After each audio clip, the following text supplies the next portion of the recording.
الحمد لله وكفى وسلام على عباده الذين اصطفى أما بعد أعوذ بالله من الشيطان الرجيم بسم الله الرحمن الرحيم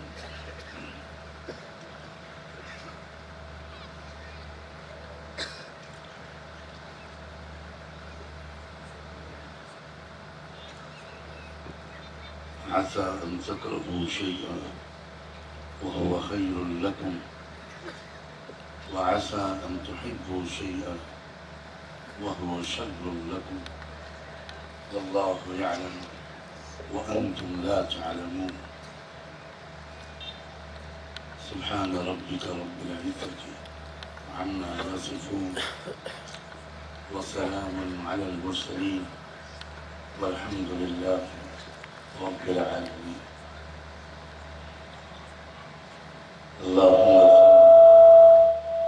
اللهم صل على سيدنا محمد وعلى آل سيدنا محمد وبارك وسلم.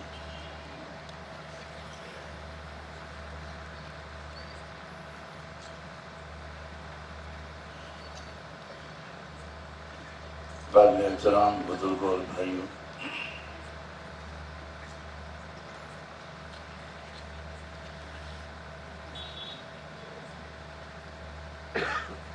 بہت ہی مختصر بات کر پاؤں گا. میں خود بہت سخت بیماریوں اور تکلیف کے دور سے گزر رہا ہوں. چند منٹ بیٹھنا بھی یا تھوڑی دیر بیٹھنا میرے لیے بہت مشکل ہے، اور میں اسی لیے کچھ تاخیر سے آیا تھا کہ مجھے انتظار نہ کرنا پڑے. لیکن ہمارے یہاں کی روایات ایسی ہیں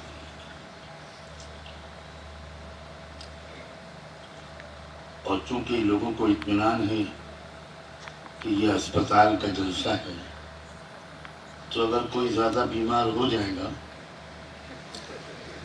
تو ہم اس کا علاج بھی کرتے ہیں. اور وَإِذَا مَرِضْتُ میں شاید ان لوگوں نے کچھ تبدیلی کی ہے. وَإِذَا أَمْرَضْنَاكَ فَنَحْنُ نَشْفِيكَ. شاید نیا ایڈیشن اب اس طرح چھپے گا. معاذ اللہ. میں پہلے بھی بہت کہہ چکا ہوں، مگر آپ کٹر سنی لوگ ہیں، سنتے رہتے ہیں، کوئی عادت تبدیل نہیں کرتے. میری سمجھ میں آج تک نہیں آیا کہ جلسے کے درمیان قرأت قرآن کون سی حدیث سے ثابت ہے. ہو سکتا ہے میرا علم بہت کم ہے، وہ حدیث میں نے نہ پڑھی ہو. یہاں بڑے بڑے علماء بیٹھے ہیں، مجھے اصلاح کر دیں. یہ کب ثابت ہے کہ صحابہ کرام اللہ کے رسول کے سامنے بیٹھے ہوئے ہیں اور حضور کچھ بات فرما رہے ہیں اور اس کے بعد کہا جائے کہ اب ابی ابن کعب تشریف لائیں اور قرأت قرآن فرمائیں؟ یہ پتہ نہیں کہاں سے یہ چیزیں ہمارے اندر آئیں. مجھے تو بالکل برداشت نہیں ہوتی. صاف بات، جو چیز قرآن و سنت کے خلاف ہو اس میں خیر نہیں ہے. آپ کو برا لگے تو 3 دفعہ درود شریف پڑھ لیجیے گا، غصہ کچھ ٹھنڈا ہو جائے گا. ہمارے علماء کو چاہیے کہ رواج پر نہ چلیں، اصلاح کریں.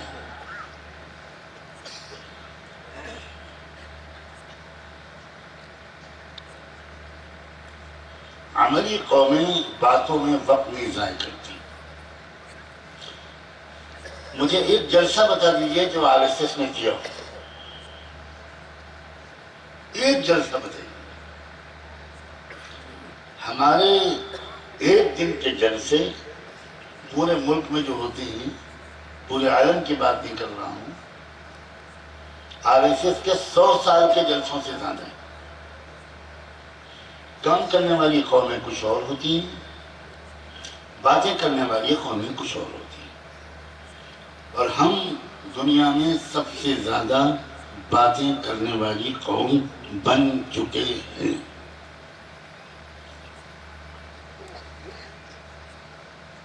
ہمارے ملک کے ایک بہت بڑے لیڈر، نام نہیں لوں گا میں، ورنہ ان کی پارٹی کے لوگ ہوں گے تو میری کار میں پنکچر کر دیں گے۔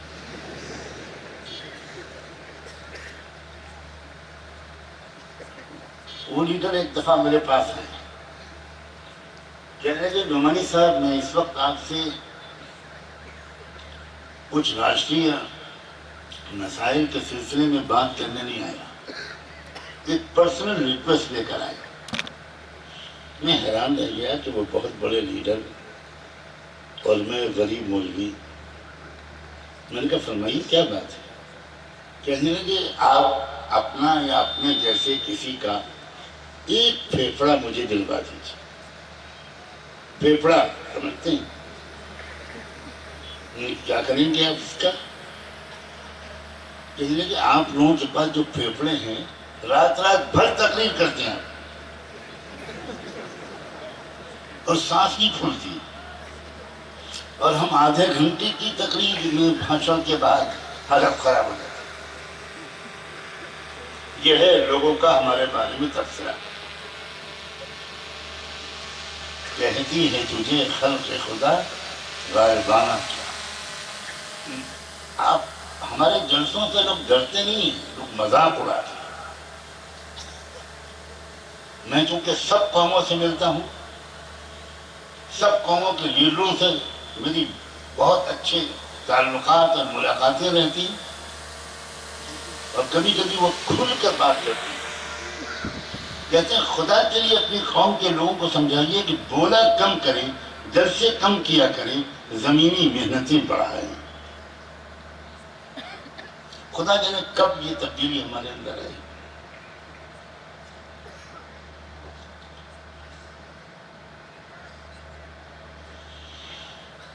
میں نے ایک آیت پڑھی تھی، آیت کا حصہ پڑھا تھا، عَسَىٰ أَن تَكْرَهُوا شَيْئًا وَهُوَ خَيْرٌ لَكُمْ۔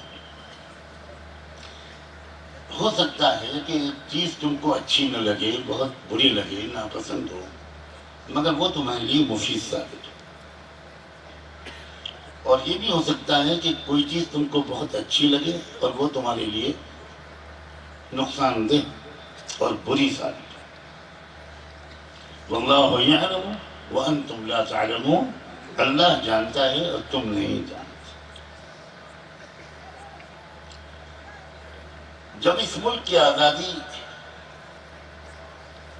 کے سلسلے میں قربانی دینے والوں نے قربانیاں دی تھی تو ان کو ایک امید تھی، ان سے ایک وعدہ کیا گیا تھا اور پورا یقین دلایا گیا تھا، اور وہ وعدہ یہ تھا کہ ہم اس ملک کو ویلفیئر اسٹیٹ بنائیں گے۔ ویلفیئر اسٹیٹ کا مطلب یہ ہوتا ہے کہ ملک کے تمام شہریوں کی تمام بنیادی ضروریات کی 100% ذمہ داری ملک کو چلانے والی سرکار کی ہوگی۔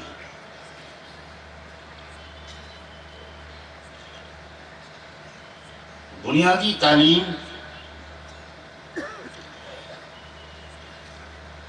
بنیادی ایجوکیشن ہر شہری کی بنیادی ضرورت ہے۔ وعدہ کیا گیا تھا کہ 100% بھارت کے شہریوں کو، ہر بچے کو، ہر بچی کو ضروری تعلیم ملے گی۔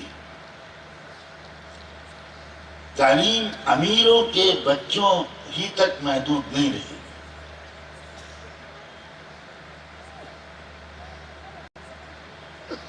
ایک برابری والا سماج ہم قائم کریں گے، اس کے لیے ہم کو آزادی چاہیے۔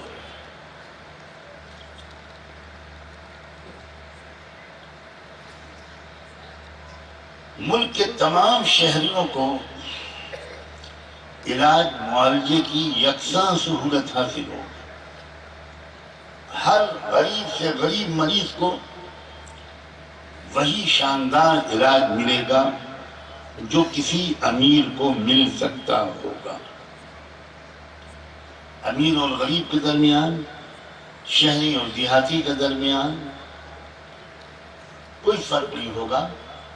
تعلیم، صحت، جان مال، عزت و آبرو کی حفاظت، یہ بنیادی چیزیں ہیں جن کی سرکار ضمانت لے گی اور سب کو ملے گی۔ اس بات کو کا یقین دلایا گیا، اسی لیے لوگوں نے آزادی کی عظیم جد و جہد میں تن من دھن لگا دیا۔ اور دستور جب بنا ملک کا تو اس میں کچھ رہنما اصول لکھے گئے جس کو دستور کی انگریزی زبان میں ڈائریکٹیو پرنسپلز کہتے ہیں۔ رہنما اصولوں میں لکھا گیا کہ ہم ملک کی معاشی پالیسی ایسی بنائیں گے کہ امیر اور غریب کے درمیان کوئی زیادہ فرق نہ رہے۔ اس میں لکھا گیا کہ تعلیم اور صحت جیسی بنیادی ضرورتیں بھارت کے ہر ناگرک کو حاصل ہوں گی۔ جو علاج کی سہولت کسی لکھ پتی کروڑ پتی کو ملے گی، وہی علاج کی سہولت ایک غریب کسان کے بیٹے کو بھی ملے گی۔ یہ دستور میں لکھا گیا۔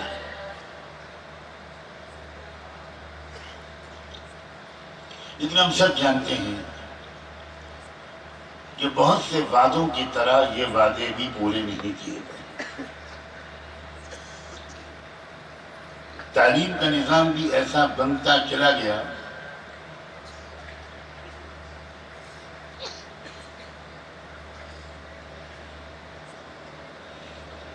کہ صرف امیروں کے بچوں اور بچیوں کو بہت اعلیٰ تعلیم مل سکتی، غریبوں کے بچوں اور بچیوں کو وہ تعلیم بالکل نہیں مل سکتی۔ یہ تو اللہ نے مدرسوں کا جو نظام اس ملک میں چلوایا، مدرسوں کے نظام کا ایک بہت بڑا پہلو یہ ہے کہ مدرسوں کے نظام کے اندر امیر اور غریب بچے کا کوئی فرق نہیں۔ اس فرق کو دستور ہند میں جو بیان کیا گیا تھا، ملک کی سرکاروں نے تو نہیں مٹایا، لیکن مدرسوں اور مکتبوں نے مٹا دیا۔ غریب سے غریب بچہ، غریب سے غریب گھرانے کا طالب علم، وہ قرآن و حدیث کا، علوم دینیہ کا بہت بڑا ماہر بن کے نکلتا ہے۔ کبھی زندگی میں مدرسے کی تعلیم کے دوران اس کو ایک دن بھی اپنی غربت کا احساس نہیں ہوتا، اسے اس کا بالکل احساس نہیں ہوتا کہ میرے کلاس کے، میرے درجے کے جو امیر بچے ہیں ان کو کوئی اور تعلیم مل رہی ہے اور مجھے وہ تعلیم نہیں مل پا رہی۔ یہ خیال کبھی کسی مدرسے اور مکتب کے بچے کے ذہن میں نہیں آتا۔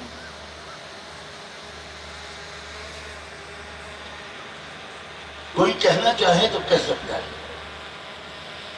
کہ آزادی سے پہلے جو وعدے کیے گئے تھے سرکار نے تو پورے نہیں کیے، لیکن غریب مسلمانوں نے اپنے مدرسوں اور مکتبوں کی پالیسیوں کے ذریعے سے اس وعدے کو 100% پورا کیا۔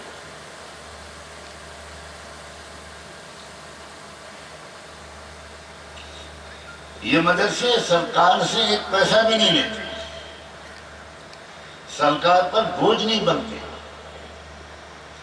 اور یہ اس جذبے سے کرتے ہیں کہ ان کو پتہ ہے کہ ملک کی آبادی بہت ہے، سرکار پر بہت بڑا بوجھ ہے، تو مدرسے اور مکتب کے لوگ یہ کہتے ہیں سرکاروں سے کہ ہم آپ کا جتنا بوجھ بانٹ سکتے ہیں بانٹ رہے ہیں، تاکہ ایک بڑی آبادی کے ایک بڑے حصے کو ہم تعلیم دے دیں، باقیوں کی آپ فکر کر لیجئے، ان کو غریب اور امیر کے فرق کے بغیر اچھی تعلیم دلا دیجئے۔ مدرسوں اور مکتبوں کے ذریعے سے بچوں کی تعلیم کی ضرورت پوری ہو رہی ہو، مجبور ہوتے ہیں جب ان کے پاس سالانہ اتنی بچت ہوتی ہے یا اتنی آمدنی ہوتی ہے۔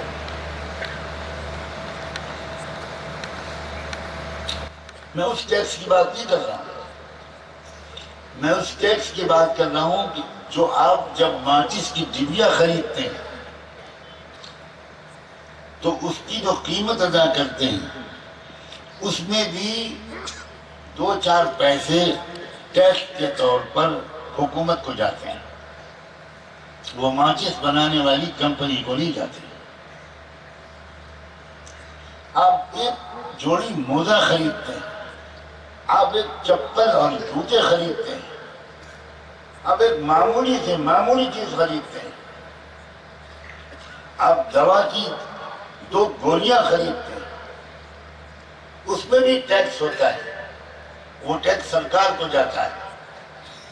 اس طرح اربوں ڈالر کی سرکار کی آمدنی ہے، اس کے بعد الگ سے جو ٹیکس ہے وہ الگ، انکم ٹیکس الگ، سیل ٹیکس الگ، روڈ ٹیکس الگ، اور اللہ جانے اور کون کون سے ٹیکسز۔ اگر میں زیادہ ٹیکسز گناؤں گا تو کوئی سرکاری آفیسر یہاں بیٹھا ہوگا تو وہ کہے گا کہ اللہ بھلا کرے ایک نیا ٹیکس یاد دلا دیا انہوں نے، یہ تو ہم بھولے گئے تھے۔ جیسے سنا ہے حکیم الامت حفیظ اقدس تھانوی رحمۃ اللہ علیہ نے رسوم و بدعات سے مسلم معاشرے کو پاک صاف کرنے کے لیے کتاب لکھی اصلاح الرسوم۔ وہ کسی بڑی اماں کے ہاتھ میں لگی، اس بڑی بھی نے وہ کتاب پڑھی، بڑے دل سے دعا دی اور کہا اللہ اس مولوی کو خوش رکھے، اس نے تو بہت سی وہ رسمیں بتا دی جو ہم کو معلوم ہی نہیں تھی۔ کتاب لکھی گئی تھی رسمیں چھڑانے کے لیے، اور بڑی بھی نے مولوی کو یہ دعا دی کہ کئی رسمیں وہ معلوم ہو گئی اس کتاب کے ذریعے جو نہ ہم کو میکے میں معلوم ہوئی نہ سسرال میں معلوم۔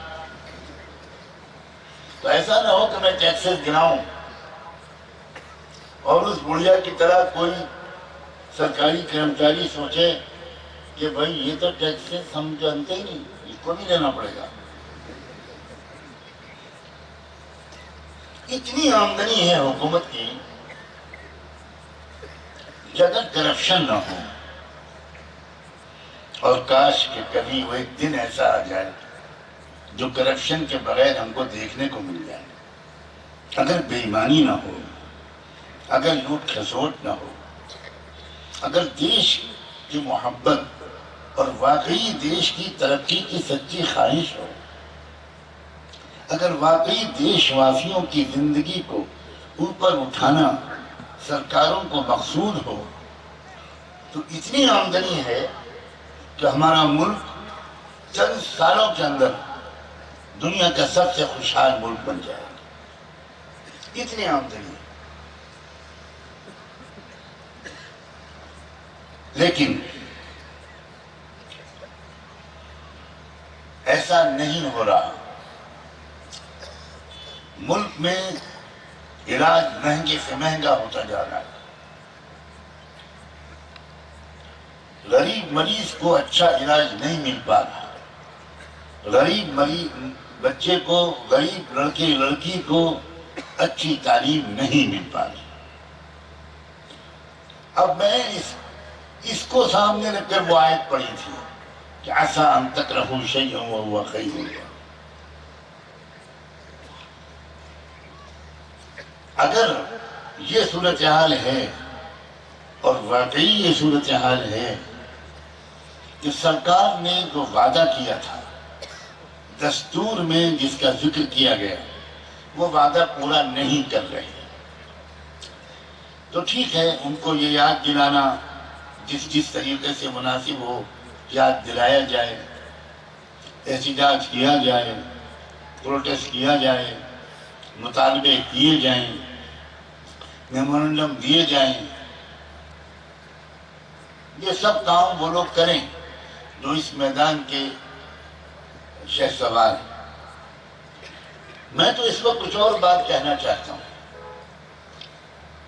سرکاروں کے اس نکمے پن نے، سرکاروں کی اس وعدہ خلافی نے، میرے الفاظ پر غور کیجیے گا، اس نکمے پن نے، اس وعدہ خلافی نے ہمیں اور آپ کو ایک زبردست موقع دے دیا، اور موقع یہ دیا کہ ہم یہ سوچیں کہ ہم رحمت للعالمین کے امتی ہیں۔ اب ہم اپنے اس ملک کے غریب بچوں کو بھی اچھی سے اچھی تعلیم دلائیں گے، اپنے مال جمع کر کے، اپنے چندے کے ذریعے، اپنے تعاون کے ذریعے۔ اب ہم اپنے شہر، اپنے ضلع، اپنے آس پڑوس کے بیماروں کو اچھے سے اچھا علاج کروائیں گے، اپنا مال قربان کر کے۔ ہم خود کریں گے، ہم اپنے پیروں پر خود کھڑے ہوں گے، ہم بلا کسی فرق اور بھید بھاؤ کے، دھرم، ذات، نسل، زبان، علاقہ، کسی چیز کے فرق کے بغیر ہم ہر مریض کا اچھے سے اچھا علاج کم سے کم داموں میں، یا ممکن ہو تو ایک حد تک بغیر کسی قیمت کے، ہم اپنی جیب سے مال قربان کر کے ہم کریں گے۔ اس خلا کو ہم پر کریں گے، اس کمی کو ہم دور کریں گے۔ آپ سوچئے کہ کتنا زبردست موقع اللہ نے بھارت کے مسلمانوں کو دیا ہے۔ اب ذرا تصویر کا ایک مثبت رخ دیکھنے کی عادت ڈالیے۔ ایک رخ یہ ہے کہ سرکار اپنا فرض ادا نہیں کر رہی، سرکار غریبوں کا علاج نہیں کروا رہی، سرکار غریب بچوں کو تعلیم نہیں دے رہی، سرکاری اسپتالوں میں صحیح توجہ نہیں دی جا رہی، صحیح علاج نہیں ہو پا رہا، جس تعداد میں اسپتال ہونے چاہیے نہیں کھل پائے اب تک، اسپتالوں میں جس طرح کی سہولتیں ملنی چاہیے نہیں مل پا رہی، جو سہولتیں امیروں کو مل جاتی ہیں وہ غریبوں کو نہیں ملتی۔ اب اس صورتحال پر آپ تنقید کریں، ملامت کریں، احتجاج کریں، یہ بھی ٹھیک ہے، یہ وہ لوگ کریں جو اس لائن کے ماہر اور رہنما ہیں۔ تصویر کا دوسرا پہلو یہ ہے، وہ تصویر کا دوسرا پہلو یہ ہے کہ جب یہ کام سرکار نہیں کر رہی ہے تو ہم تو انسانیت کے خدمت گزار ہیں، ہم تو رحمت دو عالم کے امتی ہیں، ہم خود اپنے پیسے جمع کر کے اپنے علاقے کے اندر اسپتال کھولیں گے، ایسے اسپتال اور اسپتالوں کا ایسا نظام چلائیں گے جہاں غریبوں کو علاج وہی میسر آئے جو امیروں کو میسر آتا ہے۔ ہم غریبوں کو مفت یا بہت سستا علاج دیں گے، امیروں سے پیسے چارج کریں گے، اور اس پیسے کو صرف کما کر اپنی جیب میں نہیں ڈالیں گے بلکہ اسی پیسے کو اسی اسپتال کے غریب مریضوں کے علاج پر خرچ کریں گے۔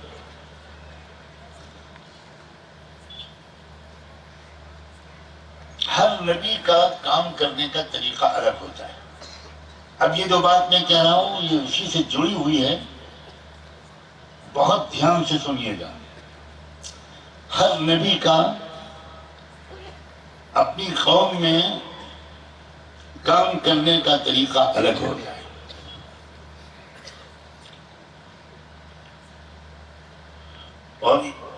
اللہ نے اسی لیے تمام منتخب نبیوں کے تجربات، ان کے واقعات اور ان کے نتیجے قرآن میں ہمارے سامنے رکھے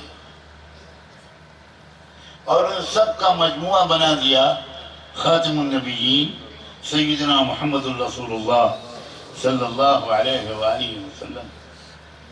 حسن یوسف دم عیسیٰ ید بیضا داری، حسن یوسف دم عیسیٰ ید بیضا داری، آنچ خوباں ہم دارن تو تنہا داری۔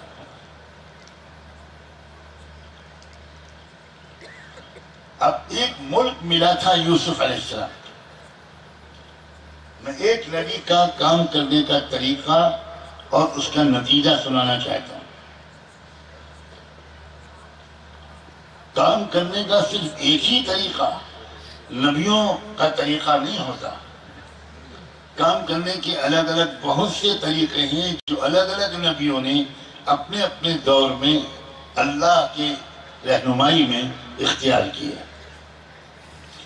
یوسف علیہ السلام کو جو ملک ملا، جو قوم ملی، جو زمانہ ملا، جو دور ملا، وہ دور تھا جس میں کہ وہ ملک ایک بھکمری اور غذائی بحران کے کنارے پہنچ گیا تھا، کگار پر کھڑا تھا۔ ایک ایسا سوکھا، ایک ایسا فوڈ کرائسس، ایک ایسا غذائی بحران اس ملک میں آنے والا تھا کہ لاکھوں لوگ یقیناً فاقوں کا شکار ہو کر مرتے، یقینی طور پر یہ ہونے والا تھا۔ ٹھیک اسی موقع پر اس دور کے شروع ہونے سے چند مہینے، چند سال پہلے اللہ نے اس ملک میں کام کرنے کا ایک موقع اور ایک با اختیار پوزیشن یوسف علیہ السلام کو عطا کر دی۔ یوسف علیہ السلام اس ملک کے وزیر اعظم بن گئے۔ سوچئے ذرا، عجیب و غریب اللہ تعالیٰ کی حکمت عملی، کہاں سے اٹھا کر اللہ لائے یوسف علیہ السلام۔ فلسطین میں پیدا ہوئے، وہیں رہتے تھے، نبیوں کے گھرانے میں تھے۔ یوسف علیہ السلام کے والد بھی پیغمبر، یوسف علیہ السلام کے دادا حضرت اسحاق بھی پیغمبر، ان کے پردادا حضرت ابراہیم علیہ السلام نبی و رسول۔ بہت پاکیزہ ماحول تھا جس میں یوسف علیہ السلام کی زندگی گزر رہی تھی،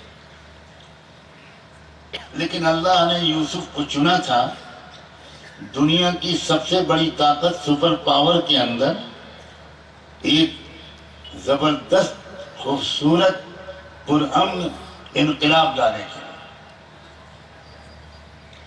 اب اللہ جب کسی کو چنتا ہے تو اللہ کی جو پلاننگ ہوتی ہے، اللہ کی جو حکمت عملی ہوتی ہے، وہ اتنی پراسرار اور عجیب و غریب ہوتی ہے کہ کوئی بھی ایک دن پہلے تک سمجھ ہی نہیں سکتا کہ اس پورے پروسیس کا کلائمیکس کیا ہونے والا ہے، اس کا انجام کیا ہونے والا ہے۔ اب فلسطین سے مصر کیسے آتے ہیں یوسف علیہ السلام؟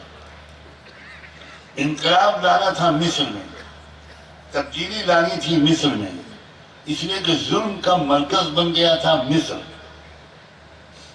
جہاں ظلم کا جو مرکز بنتا ہے اسی کو انصاف کا مرکز بنایا جاتا ہے۔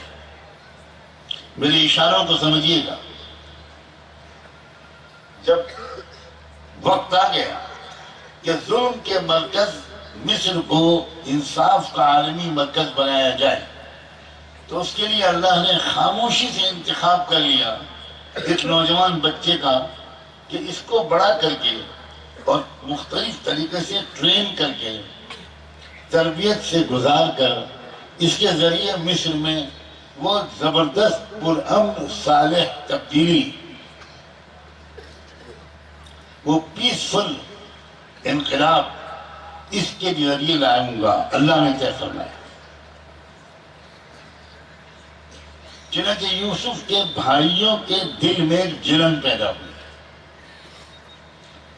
کیونکہ یوسف علیہ السلام اپنے کیریکٹر کی وجہ سے، اپنی عادت کی وجہ سے، اپنے ادب اور مینرز کی وجہ سے اپنے والد کے سب سے چہیتے بیٹے تھے، اور جو بیٹے تھے ان کے وہ ذرا دوسرے قسم کے تھے۔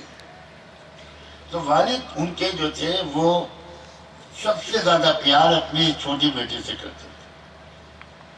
اب ان بھائیوں کے دل میں جلن پیدا ہوئی کہ ابا جو ہیں وہ سب سے زیادہ اسی کو چاہتے ہیں۔ تو انہوں نے آپس میں مشورہ کر کے یہ طے کیا کہ جب تک یہ رہے گا ہماری طرف ابا کی توجہ نہیں ہو پائے گی، اس کو راستے سے ہٹانا پڑے گا۔ چنانچہ راستے سے ہٹانے کی انہوں نے کوشش کر ڈالی اور ایک اندھے کنویں میں جا کر ڈھکیل کے چلے آئے۔ انہیں نہیں خبر تھی کہ یہ جو کچھ وہ کر رہے ہیں اگرچہ گناہ کے طور پر کر رہے ہیں اپنے طور پر، مگر وہ اللہ کی پلاننگ کے تحت ہو رہا ہے۔ اب وہ بچہ کنویں میں ڈال دیا گیا، بڑے اطمینان سے گھر واپس آ گئے کہ خس کم جہاں پاک یوسف کی موب لنچنگ کر دی ہم نے، ہو گیا قصہ پاک۔ اب کیا ہوا؟ ایک قافلہ گزر رہا تھا مصر کا کاروبار کر کے، ان کے پاس پانی ختم ہو گیا تو اس قافلے کا جو ذمہ دار تھا پانی لانے کا، اس سے کہا گیا کہ جاؤ تلاش کرو، کہیں تم کو کوئی کنواں نظر آئے تو پانی لے کر آئے۔ وہ شخص گیا اور ٹھیک اسی کنویں کے پاس پہنچا جس کے اندر پڑے ہوئے تھے یوسف علیہ السلام۔ آگے بڑھنے سے پہلے یہ سوچئے کہ اسی جگہ پر پانی کیوں ختم ہوا؟ یہ اتفاق سے ہوا یا اللہ کی پلاننگ سے ہوا؟ وہیں پانی ختم ہوا، وہیں انہوں نے اپنے آدمی کو بھیجا۔ اب دوسری بات یہ سوچئے کہ وہ اسی کنویں کے پاس کیوں پہنچے؟ اتفاق سے ہو گیا یا اللہ کی پلاننگ سے ہوا؟ اللہ کی کائنات میں کوئی چیز اتفاق سے نہیں ہوتی۔ اب جو پانی تلاش کرتے ہوئے وہاں پہنچے وہ لوگ اور انہوں نے پانی کے لیے نیچے کنویں میں جھانکا تو پانی کے بجائے ایک بڑا خوبصورت ہونہار نوجوان اندر نظر آیا۔ مارے خوشی کے ان کی تو عجیب حالت ہو گئی، یا بشرا ھذا غلام، ارے آگ لینے آئے تھے، پیغمبری مل گئی، پانی لینے آئے تھے، یہ تو بہترین مال غنیمت مل گیا۔ نکالا انہوں نے یوسف، لے گئے، لے جا کر انہوں نے غلاموں کی منڈی میں اس کو بیچ دیا۔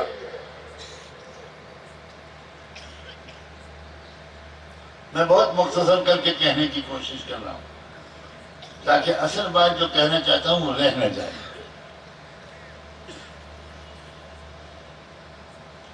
اب جس وقت یہ غلاموں کی منڈی میں خریدار کے انتظار میں بیچارے غلاموں کے ساتھ بیٹھے ہوئے تھے، اسی وقت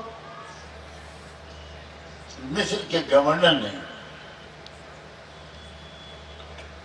یہ طے کیا کہ بھائی مجھے ایک محل میں ایک بڑے سلیقہ مند خدمت گزار کی ضرورت ہے، میں خود جاتا ہوں مارکیٹ اور میں بازار جا کر کسی اچھے سے نوکر کو، خدمت گزار کو چھانٹ کر لے کر آؤں گا۔ کبھی آپ نے سنا ہے کہ بادشاہ یا وزیر اعظم بازار میں خریداری کے لیے خود جاتا ہوں؟ مگر یہ جو ہو رہا ہے وہ اللہ کی پلاننگ سے ہو رہا ہے، آج بھی جو ہو رہا ہے وہ اللہ کی پلاننگ سے ہو رہا ہے۔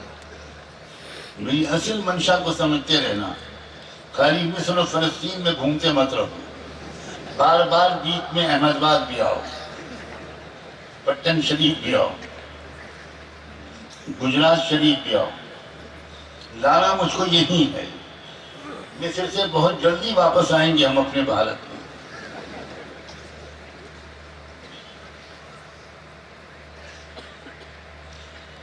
وزیر اعظم صاحب خود پہنچے اور مجھے نظر ڈال رہے تھے میرے پرسنل اسٹاف کے لیے کون سا غلام مناسب ہے، میری بیگم کی خدمت کے لیے کون سا مناسب ہے، تو یہ نظر آیا تو سورت سے لڑکا شریف مند مہذب، وہ فوراً سمجھ گیا وزیر اعظم۔ وزیر اعظم کوئی کم عقل آدمی نہیں ہوا کرتا تھا پر دوڑ گیا۔ زمانے کے فیشن بدلتے ہیں، اختیار ہے لوگ۔ تو وزیر اعظم اتنا سمجھدار تھا کہ وہ فوراً سمجھ گیا کہ یہ لڑکا بالکل فٹ ہے، اس کو آداب آتے ہیں، مہذب ہے، گمار قسم کا نہیں ہے۔ اسی کو خریدا اور لے گیا اپنے محل۔ اور مزید دلچسپ بات، سیدھے محل میں لے جا کر اپنی بیگم سے تعارف کرایا۔ ہر وزیر اعظم ایسا تو نہیں ہوتا کہ رابطہ نہ کر پائے، تو اس نے اپنی وزیر اعظم سے جا کر کہا، بیوی سے جا کر کہا، اکرمی مثواہ عسى ان ينفعنا او نتخذه ولدا۔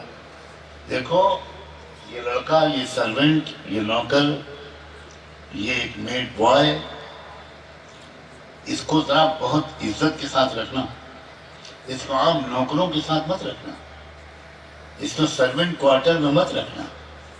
اکرمی مثواہ عسى ان ينفعنا او نتخذه ولدا، یہ ہمارے کام آئے گا اور کیا پتہ آگے چل کر ہم اس کو اپنا بیٹا ہی بنا لیں۔ اس وزیر اعظم کے بھی کوئی اولاد نہیں تھی۔ اتنی یہ وزیر اعظموں کی قسمت ایسی کیوں ہوتی ہے؟ ہم سمجھتے تھے یہ بعد کے دور کا رواج ہے، لیکن قرآن کی گواہی ہے کہ نہیں، پہلے سے چلا ہے۔ اللہ تمہیں کبھی وزیر اعظم نہ بنا، خود آمین نہیں کہہ رہا۔ اتنے سمجھدار لوگ ہیں کہ اس دعا پر ایک نے بھی آمین نہیں کہا۔ لگتا ہے سب کی تمنا ہے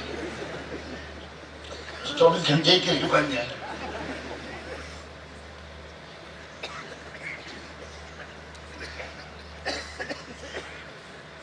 اب بیگم نے کہا کہ بہت اچھا، آپ کا حکم ہے، اکرمی مثواہ عسى ان ينفعنا، ہو سکتا ہے یہ ہمارے کام آ جائے، او نتخذه ولدا، یا ہم اس کو ہی اپنا بیٹا بنا لیں۔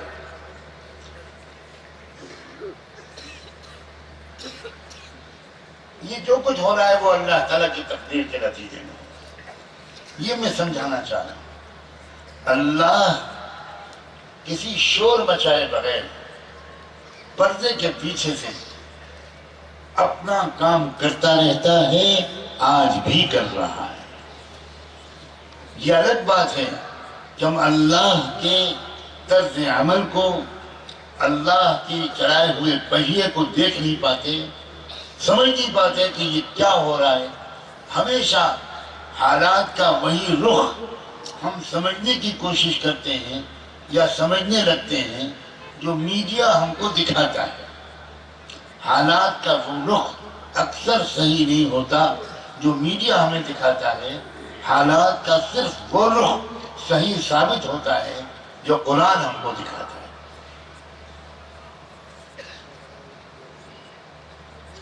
اب بیگم صاحب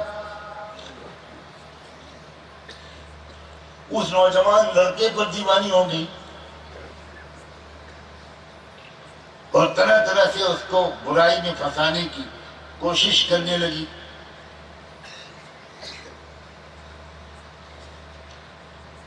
یوسف علیہ السلام نے اللہ کی مدد مانگی کہ اللہ مجھے بچائیے، میں نہیں بچ سکتا، آپ جب تک نہیں بچائیں گے میں گناہ سے خود نہیں بچ پاؤں گا، معاذ اللہ۔ انہوں نے اللہ سے پناہ مانگی، اللہ سے مدد مانگی۔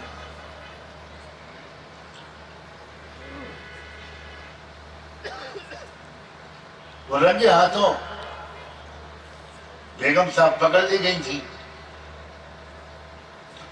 اور یہ بات ثابت ہو گئی تھی کہ یوسف نے کوئی چھیڑچھاڑ نہیں کی تھی، ساری شرارت خود بیگم صاحب کی تھی،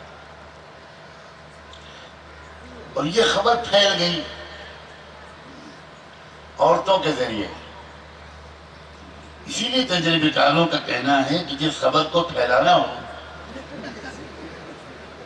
آپ خود ہی سمجھ لو، تو میں جملہ پورا کیوں کروں، اور ساتھ میں یہ بھی عورتوں سے کہہ دینا چاہیے کہ یہ کسی کو بتانا مت۔ تو وہ عورت اپنی سہیلی سے یہی کہہ کے بتائے گی کہ تم میری ڈیئرسٹ فرینڈ ہو، بیسٹ فرینڈ ہو، اس لیے میں تم کو بتا رہی ہوں، کسی اور کو مت بتا۔ عورتوں کے ذریعے یہ خبر ملک میں پھیل گئی، قرآن کہہ رہا۔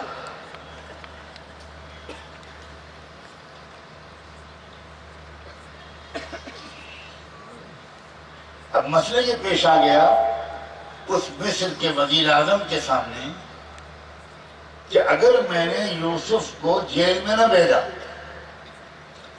تو عوام یہ یقین کر لیں گے کہ اصل بدماشی بیگم کی تھی، یوسف بے گناہ تھی، صرف اس لیے جانتے ہوئے کہ یوسف بے گناہ ہیں یوسف کو جیل میں ڈال دیا گیا۔ بے گناہوں کو جیل میں ڈالنے کا رواج بھی نیا نہیں ہے۔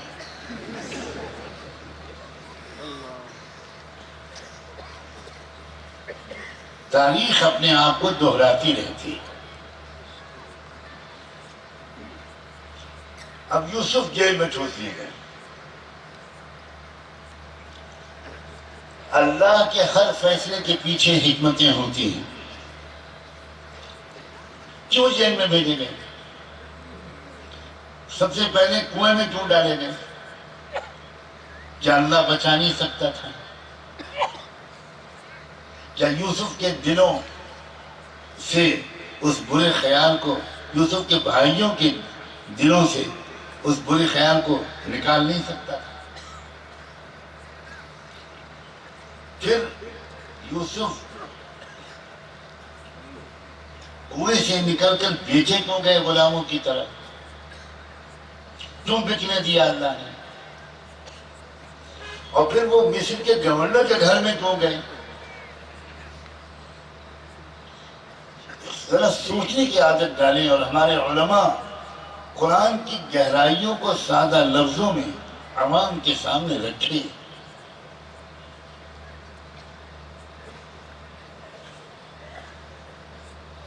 بات یہ ہے کہ یوسف علیہ السلام سے ایک ملک میں بہت بڑا انقلاب برپا کروانا تھا۔ اس کو ذرا غور سے سنو۔ میں دیکھ رہا ہوں کہ آپ میں سے اکثر نوجوانوں کو بہت بڑا انقلاب، یوسف علیہ السلام سے بہت بڑا پریورتن، بہت بڑی تبدیلی اس ملک میں لانا اللہ طے کر چکا تھا۔ ایک ایسی تبدیلی جس سے سارے دیش واسیوں کو سکون ملے، امن ملے، انصاف ملے، شانتی ملے، غذا ملے، پانی ملے، دوا ملے۔ ایک ایسا انقلاب جو رہبر لا سکتا ہے، جو لیڈر ایسا انقلاب لا سکتا ہے، اس کو کئی طرح کے حالات سے گزرا ہوا ہونا چاہیے، اس کو بہت تربیت یافتہ ہونا چاہیے۔ یوسف علیہ السلام پل رہے تھے پیغمبروں کے گھر میں، پیغمبروں کے خاندان میں۔ انہیں کیا معلوم کہ سماج میں کتنی برائیاں پھیلی ہوئی ہیں۔ اب یوسف علیہ السلام کو اللہ نے شروع سے وہ تربیت دلوانے کا فیصلہ فرمایا اور وہاں سے نکلوا کر ان کو کنویں میں ڈلوایا۔ وہ عزت کی زندگی گزارتے تھے، سکون کی زندگی گزارتے تھے، شہزادوں کی طرح زندگی گزارتے تھے۔ وہاں سے لے جا کر ان کو کنویں میں ڈلوایا، کنویں سے نکلوا کر بازار میں بکوایا، بازار میں بکوا کر محل میں رکھا۔ وزیر اعظم کے محل میں رکھنے کا کیا فائدہ ہوا؟ یوسف علیہ السلام کو حکمرانی کا طور طریقہ قریب سے دیکھنے کا موقع ملا۔ حکومت چلانا کیسے ہوتا ہے، حکام مہمانوں کا استقبال کیسے کرتے ہیں، حکام معاہدے کیسے کرتے ہیں، حکام دوسرے ملکوں کے یا شہروں کے ذمہ داروں سے باتیں کیسے کرتے ہیں، یہ سب قریب سے رہ کر یوسف علیہ السلام کو دیکھنے کا موقع ملا، اس لیے کہ وہ گورنر کے گھر میں رہے، اس کے محل میں رہے، وزیر اعظم کے محل میں رہے، سب کچھ دیکھا۔ کیونکہ ظاہر ہے کہ جب تک انسان ان سب چیزوں کو قریب سے نہ دیکھے وہ کسی ملک کا شاندار کامیاب حکمران نہیں بن سکتا۔ جب یہ تربیت مکمل ہو گئی، 5 اسٹار قسم کی تربیت، آداب حکمرانی والی تربیت، تب دوسری تربیت کی ضرورت تھی کہ اگر یہ سیدھے اس حکومتی محل سے نکل کر حکمراں بن جائیں گے تو یہ تو سماج کو جانتے ہی نہیں، سماج میں کرمنل کتنے ہیں، مجرم کتنے ہیں، چور ڈاکو کتنے ہیں، جھوٹ بولنے والے کتنے ہیں، عزتیں لوٹنے والے کتنے ہیں، سماج کی جو اچھی خاصی بڑی آبادی ہے وہ کس کیریکٹر کی ہے۔ تو تربیت کا دوسرا پہلو مکمل کرنے کے لیے اللہ نے یہ فیصلہ فرمایا کہ اس تربیت کے لیے چلہ 3 چلے کافی نہیں ہیں، اس تربیت کے لیے 8-9 سال جیل میں رکھنا پڑے گا۔ جیل میں جو لوگ بھیجے جا رہے ہیں ہو سکتا ہے وہ اللہ کی مصلحت کے تحت تربیت دلوانے کے لیے بھیجے جا رہے ہوں۔ یہ سن کر لوگ ڈر گئے۔ میں تشکیل نہیں کروں گا آپ کی کون تیار ہیں جیل جانے کے لیے، لیکن تشکیل کی ضرورت بھی نہیں ہے، نام تو کہیں اور لکھے جاتے ہیں، اور بڑے خوش نصیب ہوتے ہیں وہ لوگ جو تمام تر بے گناہی اور ملک کی خیر خواہی کے باوجود جھوٹے الزامات کے تحت یوسف علیہ السلام کی طرح تربیت کے مقصد سے جیل میں بھیجے جاتے ہیں۔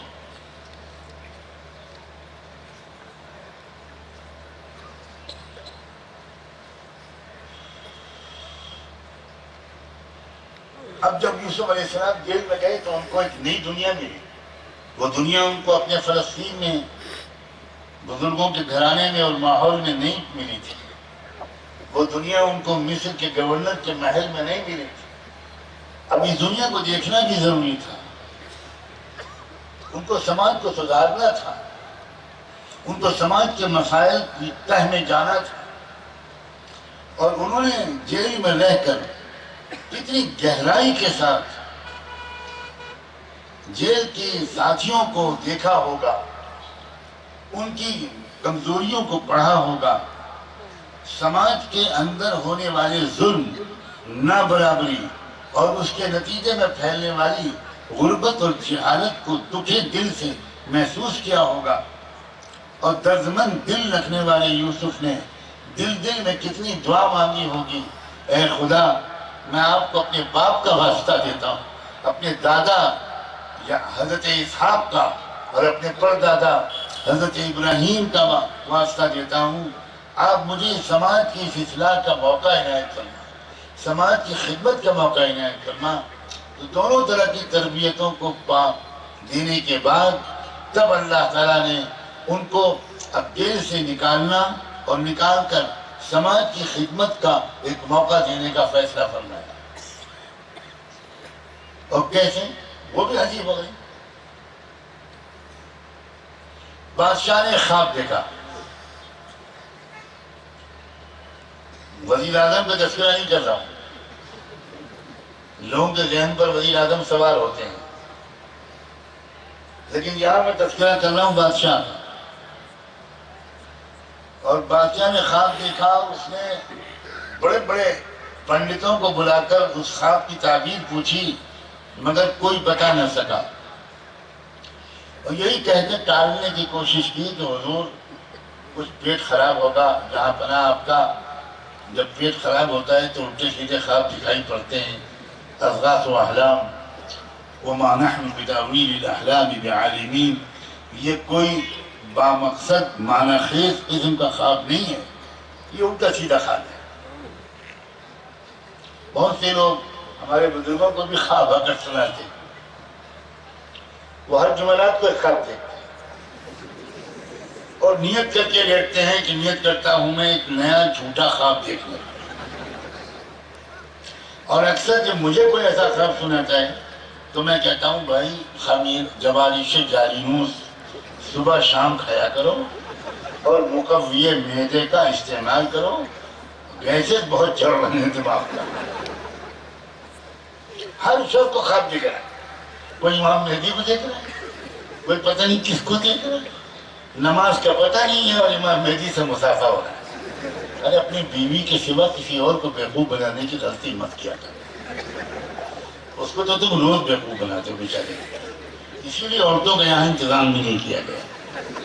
بہت سمجھدار ہیں منتظمین، وہ جانتے ہیں کہ یہ خبر لے گا اور یہ عورتوں کا بہت بڑا وکیل و ترجمان ہے تو سب کو بس سب کا کچا چٹا کھول دے گا۔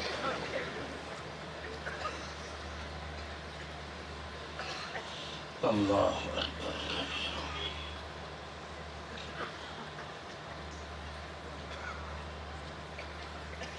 خواب تو دیکھا تو کوئی تعبیر بتا ہی نہیں سکا۔ جیل میں ایک شخص تھا یوسف علیہ السلام کا ساتھی، اس کو خواب کی تعبیر بتائی تھی اور اس کے ایک ساتھی کے خواب کی بھی تعبیر بتائی تھی یوسف علیہ السلام نے، جو بالکل سچ ثابت ہوئی۔ اس کو یاد آیا جب بادشاہ سلامت کو پریشان دیکھا اور اس نے بادشاہ سے کہا کہ جیل میں ایک شخص ہے، بڑی زبردست خواب کی تعبیر کا ماہر ہے، بڑا پاک دامن شخص ہے، الصدیق، آپ مجھے اس کے پاس بھیج دیجئے جیل میں آپ کے خواب کی تعبیر جہاں پناہ میں اس سے پوچھ کر آؤں تو وہ بالکل صحیح تعبیر بتائے گا۔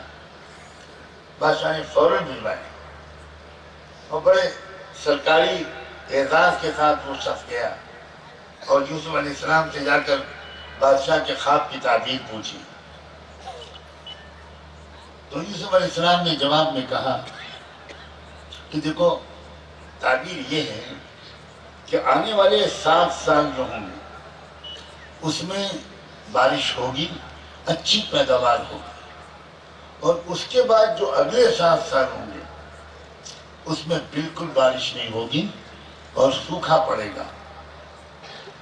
اس لیے اگر 7 سال میں جو اناج پیدا ہوگا اگر اس پلاننگ کے ساتھ اس کو خرچ کیا گیا تو 14 سال تک وہ کام آ جائے گا، اور اگر وہ بغیر کسی پلاننگ کے خرچ کیا گیا تو 7 سال کا غلہ ختم ہو جانے کے بعد اگلے 7 سال قوم میں لاکھوں لوگ بھوکے مر جائیں گے۔ بس بادشاہ سلامت کو یہ بتا دینا کہ ان کے خواب کی تعبیر یہ ہے، اور ایک ترکیب بھی بتاتا ہوں کہ اس غلے کو اور اناج کو کیسے محفوظ رکھو کہ سال بھر ملک کے شہریوں کو جتنے اناج کی ضرورت ہو صرف اتنا ہی اناج بالیوں کے اندر سے نکالا جائے اور استعمال کیا جائے، باقی سب بالیوں کو محفوظ رکھا جائے۔ پھر اگلے سال آئے تو اگلے سال کی ضرورت کے حساب سے اناج کو نکال کر تقسیم کیا جائے، تو یہ 7 سال کی پیداوار پورے 14 سال تک کام آ جائے۔ واپس آیا وہ آدمی، اس نے بادشاہ سلامت کو تعبیر بھی بتائی اور وہ حل بھی بتائے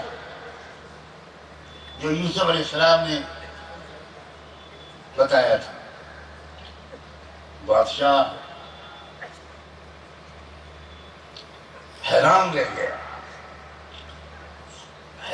گیا اس بات پر کہ یہ کون شخص ہے جو اتنا روحانی بھی ہے، خواب کی تعبیر کا ماہر بھی ہے اور اتنا ہمدرد بھی ہے ملک کے شہریوں کا، حکومت وقت کا، وقت کی سرکار کا، اتنا خیرخواہ بھی ہے کہ باوجود اس کے جو اس کو ہماری سرکار نے بے گناہی کے باوجود ظالمانہ طور پر جہنم میں ڈال رکھا ہے، وہ جیل میں ڈال رکھا ہے، اس کے باوجود وہ اتنا خیر خواہی کے ساتھ، اتنے خلوص کے ساتھ وہ ملک کو ایک بہت بڑی مصیبت سے بچانے کی ترکیب بھی بتا رہے ہیں۔ بادشاہ فوراً سمجھ گیا کہ مجھے اس آدمی کی ضرورت ہے۔ اب غور سے سنو، فوراً سمجھ گیا وہ کہ مجھے اس آدمی کی ضرورت ہے۔ میری کابینہ میں، میرے افسروں میں، میری بیوروکریسی میں ایک بھی ایسا ایماندار اور باصلاحیت انسان نہیں ہے جو 7 سال کے غلے کو 14 سال تک محفوظ رکھ کے ملک کو ایک بڑی مصیبت سے بچا لے۔ وہ جانتا تھا کہ میری کابینہ کے لوگ کتنے بے ایمان، کتنے کرپٹ، اچھی طرح جانتا ہے۔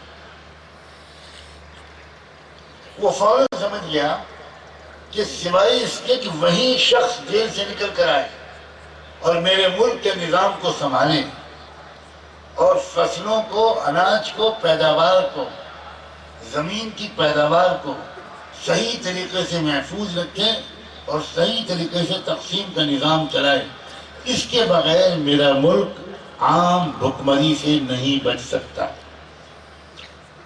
چنانچہ اس نے فوراً رہائی کا حکم جاری کر دیا اور کہا جاؤ، یہ ایسا آدمی جیل میں نہیں رہے گا، یہ ہمارا وزیر اعظم پتہ نہیں کس دماغ کا آدمی ہے، اس نے اتنے پیارے آدمی کو جیل میں ڈال دیا۔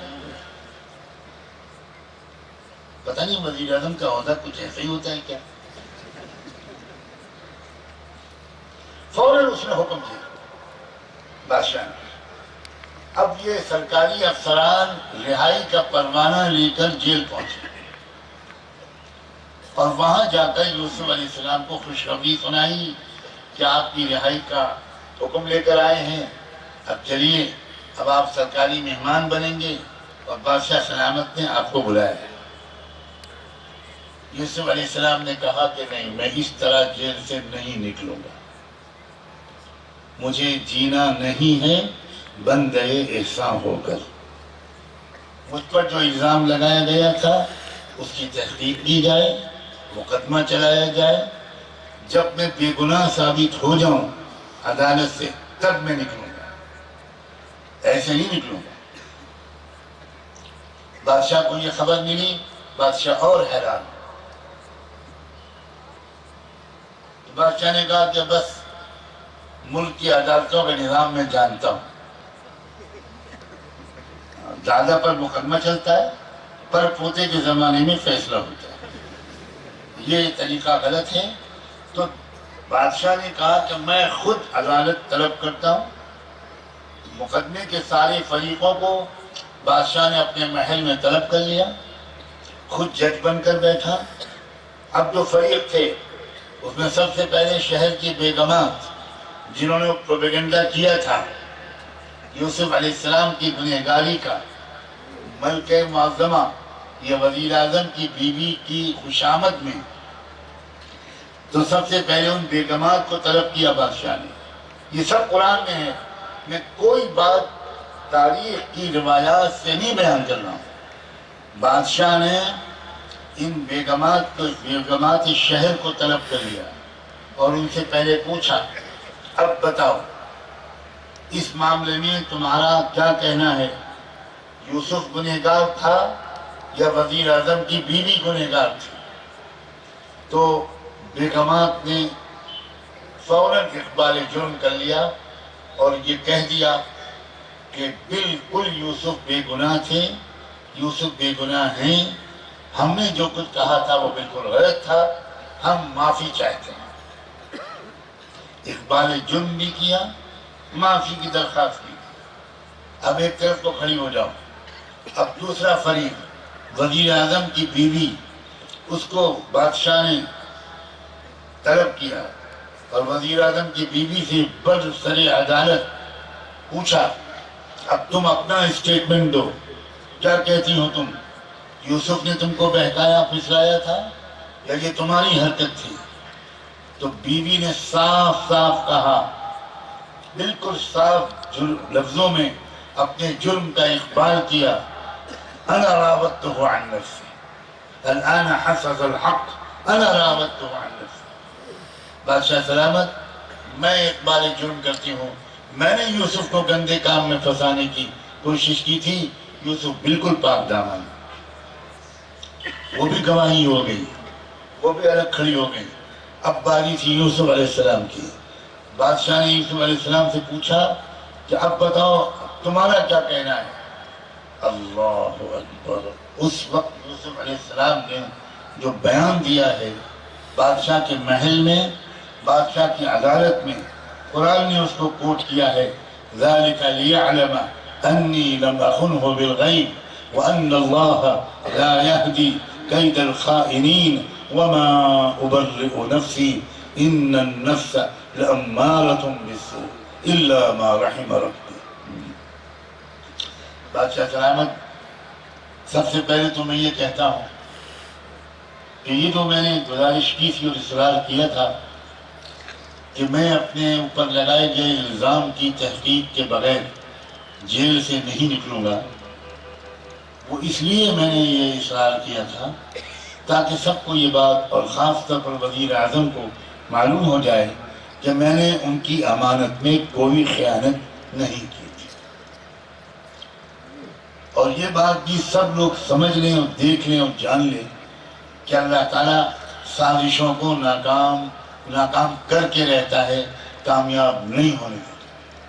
وَأَنَّ اللَّهَ لَا يَهْدِي كَيْدَ الْخَائِنِينَ وَمَا أُبَرِّئُ نَفْسِي۔ بادشاہ سلامت، یہ جو میں بچ گیا گناہ سے، بدکاری سے، یہ میرا کمال نہیں ہے، یہ میرے رب کا کمال ہے۔ میرے رب نے مجھے بچا لیا، میرے رب نے مجھ پر رحم فرما دیا، میں بچ گیا۔ تب بادشاہ نے کہا یوسف سے، تمہاری بے گناہی ثابت ہو گئی، اور بیگمات سے کہا، وزیر اعظم کی بیوی سے کہا کہ تمہارا جرم ثابت ہو گیا۔ اب یوسف علیہ السلام سے کہا دو راستے ہیں، اگر آپ معاف کر دو گے تو یہ مسئلہ آپ کا ہے، اب معاف کر دو، اگر آپ معاف نہیں کرنا چاہتے تو ہم ان کو سخت سزا دیں گے۔ یوسف علیہ السلام نے صاف صاف عرض کر دیا کہ مجھے بالکل سزا نہیں دلوانی، مجھے کسی کو شرمندہ نہیں کرنا، مجھے کسی کو تکلیف نہیں پہنچانی، آپ سب کو معاف کرتا ہوں۔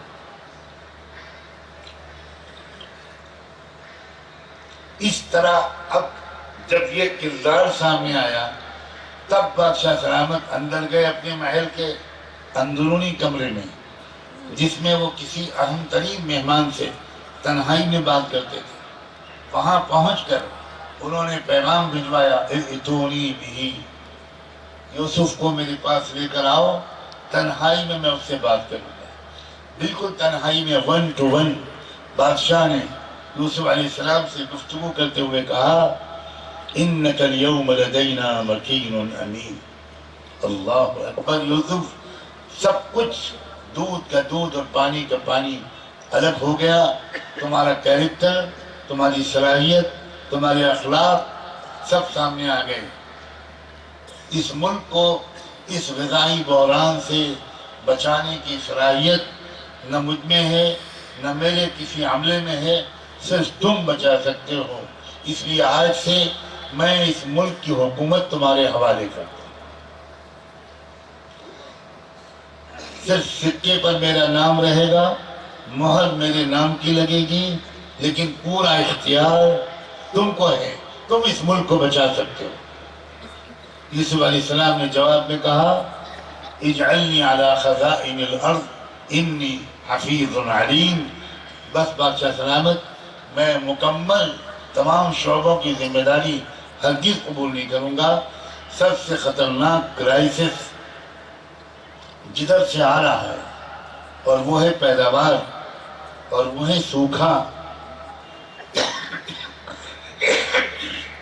وہ ہے لوگوں کا بھوک مری کا شکار ہو کر مرنا۔ آپ اس کرائسس کا مینجمنٹ میرے حوالے کر دیں۔ اس مصیبت سے ملک کو، دیش کو، دیش واسیوں کو بچانے کی ذمہ داری میرے حوالے کر دیجئے، میں اس کے سلسلے میں کوشش اور خدمت کرنے کو تیار ہوں۔ چنانچہ اس وقت سے یوسف علیہ السلام کو اختیار ملا، وزارت غذا ملی، فوڈ منسٹری ملی، اور یوسف علیہ السلام نے فوری طور پر 2 احکام جاری کیے۔ ایک یہ کہ تمام ملک کے کسانوں کی تمام فصلوں کو سرکار خریدے گی، کوئی عام تاجر کسی غلے کو خرید نہیں سکتا۔ یہ مارکیٹ میں نہیں بیچا جائے گا، یہ بازار میں نہیں بیچا جائے گا، ورنہ کسان، یہ لوگ، تاجر لوگ من مانی قیمت لیں گے، غریبوں پر ظلم کریں گے، حکومت خود اپنے خزانے سے ان تمام فصلوں کو خریدے گی۔ نمبر 1۔ نمبر 2، ملک کے ہر انسان، ہر معمولی جھوپڑی کا سروے کروایا حضرت یوسف علیہ السلام نے۔ ہر جگہ، ہر مکان میں کتنے لوگ رہتے ہیں، کتنے مہمانوں کی امید کی جا سکتی ہے سال بھر، اور سال بھر ان کو کتنے اناج کی ضرورت پڑے گی۔ یوسف علیہ السلام نے ہر گھر کا راشن کارڈ بنوایا۔ لوگوں سمجھو، انسانی تاریخ میں سب سے پہلے سرکاری انتظام میں غلے کی تقسیم اور راشن کارڈ کا بنانا سب سے پہلے انسانی تاریخ میں یہ حضرت یوسف علیہ السلام نے کیا، اور اس کے نتیجے میں یہ ہوتا تھا، جب تاجروں کو من مانی دام پر غلے کے بیچنے کا دروازہ بند ہو گیا، اب وہ غلہ سرکار نے خریدا، جو دام دے سکتا ہے وہ دام دے کر خریدے، جو نہیں دے سکتا اس کو سرکار کی طرف سے مفت وہ غلہ دیا جائے گا تاکہ کوئی بھوکا نہ رہے۔ جب یہ کردار دیکھا، اب یہی ہے میری بات کا آخری سب سے اہم حصہ، یوسف علیہ السلام کی یہ اخلاق، یہ حسن انتظام، یہ پروفیشنل مینجمنٹ، یہ ایمانداری، یہ قوم کا درد، یہ بلا کسی دھرم اور کے بھید بھاؤ کے تمام دیش واسیوں کی خدمت کا، خیر خواہی کا یہ جذبہ جب دیکھا تو اب سنو، دیکھتے ہی دیکھتے قوم ایک کے بعد دو، دو کے بعد تین، ان لوگوں نے یہ کہا کہ بھئی یوسف کا یہ اخلاق یہ ہم کو بتا رہا ہے، یوسف کے اندر جو خدمت کا جذبہ ہے، یہ جذبہ اور سلیقہ ہمیں اس پر مجبور اور آمادہ کر رہا ہے کہ یوسف کا جو دین ہے وہ ہم قبول کرنے کو تیار ہیں۔ بغیر صاف کسی کو دعوت دیے پوری قوم نے اپنا دین بدل لیا، اپنی زبان بدل لی، اور پتہ نہیں کیا کچھ بدل لیا۔ میں اب واپس آتا ہوں اپنے اصل موضوع پر، اور بس چند جملوں میں اس سے پورے جوڑ کر آپ سمجھ جائیں گے یہ جو صورتحال ہے کہ ملک میں سرکاریں عوام کی ضروریات پوری نہیں کر پا رہی، اس نے ایک موقع دیا ہے کہ اگر ہم اپنے پیسے کو صحیح طریقے پر خرچ کریں، شادیوں میں فضول خرچیوں کے بجائے جہاں زیادہ خرچ کرنا چاہیے وہاں زیادہ خرچ کریں، جہاں کم خرچ کرنا چاہیے وہاں کم خرچ کریں، اور اپنے 1-2 5 روپے روز بچا کر اپنے علاقے میں اچھی تعلیم کا اور اچھے علاج کا انتظام کریں، صرف مسلمانوں کے لیے ہرگز نہیں، ملک کے تمام شہریوں کے لیے سب کے یہ بہترین موقع ہے۔ سچ کہتا ہوں میں آپ سے، اگر کہیں حکومت بہت ایماندار ہوتی، بہت سلیقہ مند ہوتی، ہماری ملک کی سرکاریں، اور ساری ضرورتوں کا شاندار انتظام کرتی، تو ہمارے لیے خدمت کا کوئی موقع ہی نہ باقی رہتا۔ میں یہ تو نہیں دعا کروں گا کہ اللہ ان کو مزید نکمہ بنائے، دعا کی ضرورت بھی نہیں ہے، آبا و اجداد کی دعائیں چل رہی ہیں، ہمارے آبا و اجداد نہیں۔ یہ تو بدسلیقگی ہے سرکاروں کی، یہ جو کرپشن اور بے ایمانی ہے، یہ جو نکما پن ہے اس کے اندر خیر کا پہلو بھی ہے، اور وہ یہ ہے کہ اس کے چلتے ایک موقع ہے کہ ہم اس خلا کو پر کریں، ہم اس ملک کے بچوں اور بچیوں کے لیے پاکیزہ ماحول میں اچھی تعلیم کا انتظام کریں، اس اپنے مریضوں کے لیے اچھے علاج کا انتظام کریں۔ یہ ایک موقع ہمارے لیے، ذرا اس رخ پر سوچنا شروع کیجیے۔ مجھے امید ہے کہ یہ اسپتال اس طریقے خدمت کے سلسلے میں ایک سنگ میل ثابت ہوگا۔ اللہ کرے کہ یہ ایک اچھا آغاز ثابت ہو، ایک نمونہ بن جائے، ایک ماڈل بن جائے، تاکہ لوگ دیکھیں، قدر کریں، پسند کریں، اس کے پیچھے چھپے ہوئے جذبات اور نیتوں کی قدر کریں، اور لوگ جگہ جگہ پر پھر اس کو سامنے رکھ کر خدمت خلق کے دوسرے کام کریں۔ ہم کو ایک وسیع میدان ملا ہے، ہر علاقے کے لوگ اپنے علاقے کے لیے اگر کوشش کریں۔ مجھے کتنی خوشی ہوئی یہ بات سن کے کہ اتنا بڑا زمین کا پلاٹ کسی اللہ کے بندے نے اس کار خیر کے لیے بغیر کوئی قیمت لیے پیش کر دیا۔ اللہ بہت جزائے خیر دے، برکتوں سے نوازے، اس کا چپا چپا صحیح استعمال ہو، صحیح استعمال کی توفیق ملے، بڑی ایمانداری کے ساتھ بھی اور بڑی فنی مہارت کے ساتھ بھی، اور بہت انسان دوستی کے ساتھ خدمت کے جذبے سے یہاں علاج ہو۔ جو یہاں سے آ جائے گن گاتا ہوا جائے، صحت کا تحفہ لے کر جائے، خوشیاں لے کر جائے، اچھی یادیں لے کر جائے۔ یہ ہمارا فرض ہے، کسی پر کوئی احسان نہیں، بلکہ بحیثیت مسلمان امت محمدیہ کے ایک فرض ہونے کی حیثیت سے یہ ہم سب کا فرض ہے۔ بس اپنے مال کے خرچ کی ترتیب درست کریں۔ اگر ہم اپنی آمدنیوں اور مال کے خرچ کرنے کی ترتیب ٹھیک کر لیں تو یہ سارے کام انشاءاللہ آسانی سے انجام پائیں گے۔ دل و جان سے دعا ہے اللہ تبارک و تعالی آپ سب کی کوششوں کو، دعاؤں کو، تعاون کو اور جمع ہونے کو بے حد قبول فرمائے۔ وآخر دعوانا ان الحمدللہ رب العالمین۔ سبحان اللہ وبحمدہ، سبحانک اللہم وبحمدک، نشہد ان لا الہ الا انت، نستغفرک ونتوب الیک۔ اللہم صل علی سیدنا محمد وعلی آل سیدنا محمد وبارک وسلم۔ اللہ اپنے کرم سے ہم سب کی خطاؤں کو معاف فرما، ان خدمتوں کو قبول فرما۔